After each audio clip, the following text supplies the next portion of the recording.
প্রিয় দর্শক, উপদেষ্টার প্রস্তাব ফিরিয়ে দিয়ে যা বললেন শায়খ আহমদুল্লাহ।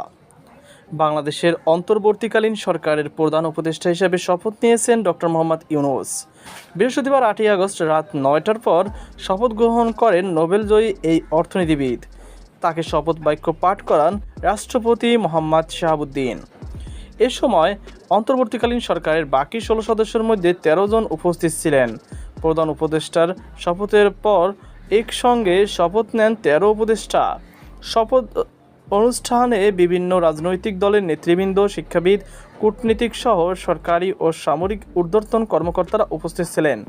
এদিকে উপদেষ্টা হওয়ার প্রস্তাব পেয়েও তা ফিরিয়ে দিয়েছেন ইসলামিক ব্যক্তিত্ব শায়খ আহমদুল্লাহ। এ বিষয়ে বৃহস্পতিবার রাতে নিজ ফেসবুক অ্যাকাউন্টে একটি পোস্ট দেন। পোস্টে অন্তর্বর্তীকালীন সরকারের সাফল্য কামনা করে তিনি লিখেছেন, নতুন বাংলাদেশ গড়ার স্বপ্ন নিয়ে অন্তর্বর্তীকালীন সরকারের যাত্রা শুরু হলো। আমি এই সরকারের সাফল্য কামনা করছি।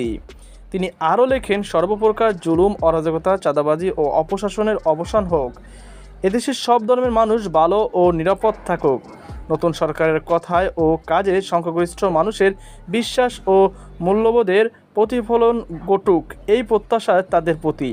এরপর শায়খ আহমদুল্লাহ বলেন, আলহামদুলিল্লাহ, আলেমের প্রতিনিধি হিসাবে মনোনীত হলেন সিনিয়র আলেম, প্রিয় মানুষ ডক্টর আ.ফ.ম.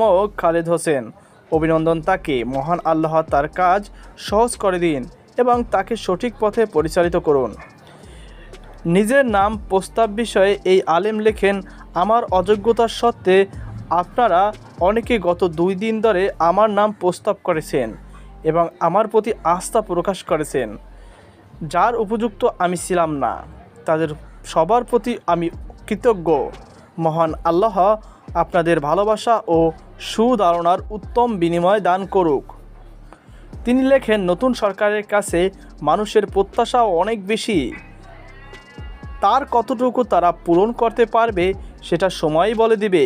তবে দোয়া করি প্রিয় মাতৃভূমি ভালো থাকুক, নিরাপদ থাকুক আমাদের জীবন, সম্পদ, দিন ও ঈমান।